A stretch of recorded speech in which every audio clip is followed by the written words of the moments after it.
The keys felt heavy in my pocket as I pulled into our driveway for what should have been the last time.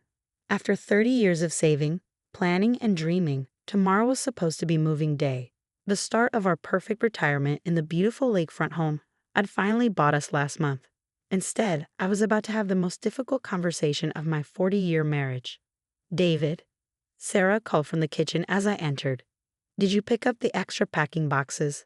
I stood in the doorway, watching my wife of 4 decades bustle around our kitchen, expertly wrapping our wedding china in bubble wrap. She looked exactly like what she was supposed to be, a loving wife helping her husband pack for their dream retirement. Except she wasn't. Not anymore. "The bank manager called," I said quietly, "about the transfer you submitted yesterday." Sarah's hand stilled over a half-wrapped plate. For just a moment, something flashed across her face. Guilt? Fear? But then her perfect smile slipped back into place. "Of that." She resumed wrapping, her movements somehow more deliberate. "I was going to tell you tonight over dinner. I've been thinking about Bradley's future, and since we're getting older." Bradley, her son from her first marriage. The boy I'd helped raise since he was 12, now a 35-year-old man who still relied on his mother's loans to maintain his lifestyle of failed business ventures and expensive hobbies. "You transferred our retirement home, the home I spent my entire career saving for, to Bradley?" Without discussing it with me. "He needs a fresh start, David. His latest investment didn't pan out, and with the baby coming." "Bradley's not having a baby. His girlfriend left him 3 months ago." "Well, his next relationship then." Sarah's voice took on that familiar defensive tone she always used when discussing Bradley's latest crisis. "The point is, he needs security. A foundation. We can always find another house." I sank into a kitchen chair, suddenly feeling every one of my 65 years. "Sarah, that house cost $2.4 million. It took me 30 years to save that much. There isn't going to be another house. Don't be dramatic. You still have your pension, and my interior design business is doing well. We can start over. Bradley needs this more than we do. He's young, he has his whole life ahead of him." "And what about our life? The life we plan together?" Sarah waved dismissively. "Plans change. Bradley's trust fund from his father was supposed to set him up for life, but after that unfortunate investment in the crypto mining operation." Yes, the crypto disaster. Just the latest in Bradley's long string of get-rich-quick schemes that somehow always ended with him needing more money from his mother. Money that increasingly over the years had come from our joint accounts. "Where are we supposed to live?" I asked if I already knew the answer. Sarah's expression confirmed it. "Bradley says we can stay in the guest house. Isn't that perfect? We'll be close to him, able to help with the property maintenance and when he starts a family." The guest house. A 800-square-foot cottage that I'd specifically had built for visitors, now apparently our retirement home. While Bradley, who'd never held a job for more than 6 months, got the 5,000-square-foot main house I'd designed for Sarah and me. My phone buzzed. A text from the bank manager. "Mr. Harrison, as requested, here's confirmation that the deed transfer was submitted yesterday at 2:47 p.m. Given your instructions from last week's meeting, how would you like to proceed?" Last week's meeting. The one where my detailed review of our accounts had revealed Sarah's pattern of increasingly large loans to Bradley. The one where I'd set up certain precautions. "David," Sarah's voice pulled me back to the present. "You're being very quiet. I know change is hard, but Bradley's family. Family helps family. Family helps family." How many times had she used that phrase over the years? When Bradley needed bail money after his DUI. When he needed startup capital for his revolutionary pet rock painting business. When he needed to pay off his gambling debts to some new friends who were just helping him network. I'd gone along with it all, trying to be a good stepfather, trying to support my wife's devotion to her only child. "But the house isn't yours to give away," I said finally. "What do you mean? We're married. What's yours is mine. That's how marriage works." I pulled out my phone, showing her the document I'd received that morning. The house was purchased through my private trust, the one I set up last year after Bradley's crypto investment wiped out our vacation fund. The trust you've insisted you didn't need to be part of because managing money is so boring, darling. Sarah's face went pale. But I signed the transfer papers. The bank accepted them. They accepted them provisionally, pending trust approval. which requires my signature. The same way all major financial decisions were supposed to require both our signatures, a rule you seem to have forgotten lately. A strange sound escaped her, something between a laugh and a sob. You don't understand. Bradley's already started moving his things in. He's already told everyone about his new lake house. Our lake house, I corrected quietly. The one I spent 30 years saving for. The one I designed with the art studio you always wanted. The gourmet kitchen where you were going to teach our grandchildren to bake. The library with the perfect view of the sunset. Bradley can still do all those things. We'll be right there in the guest house, able to share everything. I stood up, suddenly unable to bear another minute of this conversation. I'm going for a walk. When I get back, we need to have a very serious discussion about our future. All of our future. As I headed for the door, Sarah called out, her voice taking on the pleading tone that had worked so many times before. David, please. Bradley needs this. He has plans, big plans. This house could be his chance to finally. I closed the door on her words, but not before sending a quick reply to the bank manager. Proceed as discussed. And please activate the second part of our contingency plan. Sometimes the hardest part of loving someone is realizing that love isn't enough, especially when that love blinds them to the damage they're doing to others and to themselves. My phone buzzed again. Files sent to your attorney as requested. Meeting still scheduled for tomorrow morning. I walked toward the park where Sarah and I used to plan our future, remembering all the dreams we'd shared. The house by the lake had been the biggest one, our reward for decades of hard work and careful planning. Now it had become something else, a wake-up call. Sometimes you have to lose a dream to see reality clearly. And reality, I was learning, had been hidden behind a carefully maintained facade for far too long. The next morning, I arrived at my attorney's office before sunrise. Ellen Chen had been handling my legal affairs since I'd started my own accounting firm 30 years ago. She'd also been the one to suggest setting up the private trust last year. You're not being paranoid, she told me then. You're being prudent. 30 years of financial records don't lie. Now she spread those records across her conference room table, page after page documenting Sarah and Bradley's systematic draining of our resources. The house transfer was just the latest attempt, Ellen explained. But look at this pattern. The numbers told a devastating story. Small withdrawals at first, growing larger over the years. Family emergency fund, vacation savings, retirement accounts all quietly depleted and replaced with IOUs in Bradley's messy handwriting. What's the total? I asked, though I already knew it would be bad. $4.7 million over the past 20 years, not counting the attempted house transfer. My phone buzzed. Sarah again. I'd spent the night at a hotel, ignoring her increasingly frantic messages. Bradley's already hired decorators. You're being selfish. Family helps family. We can make this work. The latest one was different. Meeting with my lawyer this afternoon. You can't do this to us. Ellen noticed my expression. She's probably going to claim the house is marital property. That's why today's meeting is crucial. Right on cue, her assistant brought in another stack of documents, financial records I'd spent the past week collecting. Bank statements, transfer receipts, loan documents, all meticulously organized. The forensic accountants finished their analysis. Ellen continued. Sarah's been running a separate set of books for her interior design business. The successful business she's been using to justify all those loans to Bradley, it's been operating at a loss for years. I thought of all the clients Sarah had bragged about, the high-end projects she'd supposedly been working on. How had I not seen the signs? She's been using it to hide money transfers, Helen explained. Taking client deposits, funneling them to Bradley's ventures, then using new deposits to cover the old ones. Classic Ponzi scheme structure. My phone buzzed again. Bradley this time. Dad, if I can still call you that, Mom's really upset. Can't we talk about this?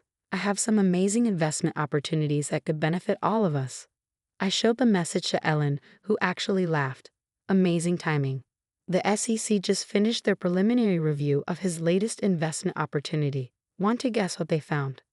She pulled up another file on her laptop. Bradley's newest venture, a revolutionary AI-driven cryptocurrency platform, was nothing more than a sophisticated pyramid scheme. He'd been using his mother's design clients' money to pay earlier investors, all while living lavishly on the deposits from new ones. Here's the real question, Ellen said gently. What do you want to do about it? I stared at the evidence of 20 years of deception, the systematic destruction of our retirement dreams, the betrayal of not just my trust, but the trust of dozens of Sarah's clients. We need to protect those clients, I said finally. They trusted Sarah. They're the real victims here. Ellen nodded, pulling out another document. I had a feeling you'd say that. Here's what we can do. The next few hours were a blur of legal terminology and financial planning. By the time Sarah's lawyer arrived for our scheduled meeting, everything was in place. Sarah swept in, Bradley close behind her, both dressed for battle in expensive clothes that I now knew had been bought with other people's money. David, be reasonable, Sarah started, but her lawyer's sharp intake of breath as he reviewed our documents cut her off. Mrs. Harrison, he said carefully, I suggest you don't say anything else without reviewing these materials first. What materials? David's just being difficult about Bradley's house. It's not Bradley's house, Ellen interrupted. And after today, a lot more than just the house is going to change. Over the next hour, we laid out everything. The financial fraud, the misused client funds, the SEC investigation into Bradley's scheme. With each revelation, Sarah's perfect facade cracked a little more. I was helping our son, she finally exploded. Everything I did was for family. David, you can't do this to us. Actually, her lawyer interjected, looking increasingly uncomfortable.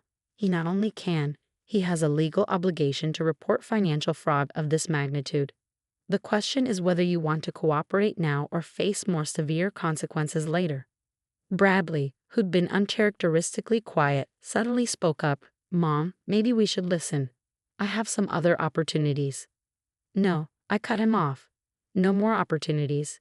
No more schemes. This ends today. Ellen laid out our terms: full restitution to Sarah's clients, supervised dissolution of all Bradley's businesses, and mandatory financial counseling for them both. In exchange, we wouldn't press criminal charges. And the house? Sarah asked in a small voice. The house goes back on the market, I replied. The proceeds will help repay the people you've hurt. As they left the office, Sarah turned back one last time. I really thought I was helping him, she whispered. I just wanted him to have every opportunity. I know, I said. That's what made it so easy for him to take advantage of you. Of us. My phone buzzed one final time. A message from the realtor, couple interested in the lake house. Their offer includes keeping the guest house as originally designed. Would you like to schedule a viewing? I looked at the photos of the house I dreamed of for 30 years. The art studio that would never see Sarah's paintings. The kitchen where we'd never bake together. The library where I'd never watch another sunset with my wife. Schedule it, I replied. It's time for someone else's dreams to have a chance. Sometimes the biggest betrayals come wrapped in the best intentions. And sometimes the only way forward is to let go of both the dreams and the dreamer. 1 year after the lake house sale, I sat in my new condo study, reviewing the final restitution reports. The house had sold for slightly above asking price, helping to repay most of Sarah's clients. The rest had come from liquidating our other assets and Bradley's seized accounts. Mr. Harrison. My assistant's voice came through the intercom. Ms. Chen is here with the last quarterly update. Ellen entered carrying a familiar folder, the one that had tracked our progress in untangling Sarah and Bradley's financial web over the past year. Good news, she said, taking her usual seat. The last client claim was settled yesterday. Everyone's been repaid in full with interest. I nodded, feeling a weight lift that I hadn't even realized I was still carrying. And Sarah's counseling. Her therapist reports significant progress. She's finally starting to understand the patterns that led to all this. Ellen paused. She's asked to meet with you. The request wasn't entirely unexpected. Our divorce had been finalized 6 months ago, handled mostly through lawyers. The last time I'd seen Sarah was in court, when she'd finally admitted the full scope of her deception. Bradley's rehabilitation program? I asked, deflecting the unspoken question. Completing his 2nd month of financial responsibility training. His counselor says he's showing real signs of understanding the damage he's caused. Ellen smiled slightly. Amazing what happens when someone finally says no to him. My phone buzzed. An email from the lake house's new owners. They kept me updated on their renovations, sending pictures of the dreams they were building there. The art studio was now a playroom for their twins. The library hosted weekly reading circles for neighborhood kids. "They're happy there," Ellen noted, seeing the photos. "That counts for something." It did. The house that was supposed to be my retirement dream had become someone else's family paradise. There was a certain poetry in that. Sarah started working again. Ellen continued carefully. "Real work this time. Entry-level design assistant at a small firm. Her boss knows her history but believes in second chances. I thought of the talented designer I've fallen in love with 4 decades ago, before Bradley's manipulations had twisted her maternal instincts into something destructive, before family helps family had become an excuse for fraud.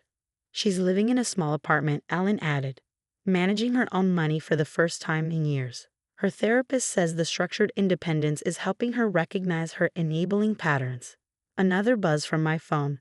A news alert about Bradley's former investment partners pleading guilty to fraud charges. He'd avoided prosecution by cooperating with investigators, finally taking responsibility for his role in the scheme. "Your new firm is doing well." Ellen changed the subject, gesturing at my study's wall of certificates. "After the divorce, I'd started a financial advisory practice specializing in helping people recover from family financial fraud. Turns out there was a real need for someone who understood both the technical and emotional aspects of such betrayals. People trust me because I've lived it," I explained. "I know how love can blind you to financial abuse." Speaking of which, Ellen pulled out one final document. "Sarah asked me to give you this. No pressure to respond." It was a handwritten letter, Sarah's elegant handwriting somehow smaller than I remembered. "Dear David, a year of therapy has helped me understand what I did to us. Not just the money, but the trust. Bradley and I treated your love like a blank check, assuming you keep covering our withdrawals from the emotional bank account we never paid into. The lake house was supposed to be our dream. Instead, it became the wake-up call we both needed. Bradley's finally learning to stand on his own feet. I'm learning to stand on mine. We're both learning what it means to earn things instead of taking them. I don't expect forgiveness. What I did to you, to our clients, to our future, it's unforgivable. But I want you to know that your final act of tough love, refusing to enable us anymore, saved us both from ourselves." The therapist asked me recently what I missed most about our marriage. I said the lake house. She helped me see that was wrong. "What I miss is the man who spent 30 years planning a dream with me, only to watch me try to give it away to someone who hadn't earned it. I'm sorry, David, not just for the money, but for betraying the kind of love that plans 30 years ahead. You deserve better. Sarah." I folded the letter carefully, adding it to my files. Another lesson to help future clients understand how financial abuse often wears a family face. "She's not asking for anything," Ellen noted. "Just wanted you to know she's doing the work." My phone buzzed one last time. A message from my newest client. "Your article about recognizing family financial abuse saved my retirement. My son was showing all the signs you described. Thank you for helping me say no before it was too late." I smiled, thinking of the dreams Sarah and I had once shared. The lake house hadn't become our retirement haven, but its loss had created something else. A way to help others protect their own dreams from well-intentioned destruction. "Tell Sarah I'm glad she's doing better," I told Ellen, "and that her letter will help others understand the patterns we missed. Sometimes losing everything you've saved for shows you what you're really meant to save, not just money, but the wisdom that comes from learning its true value. And sometimes the dreams we lose lead us to the purpose we're meant to find."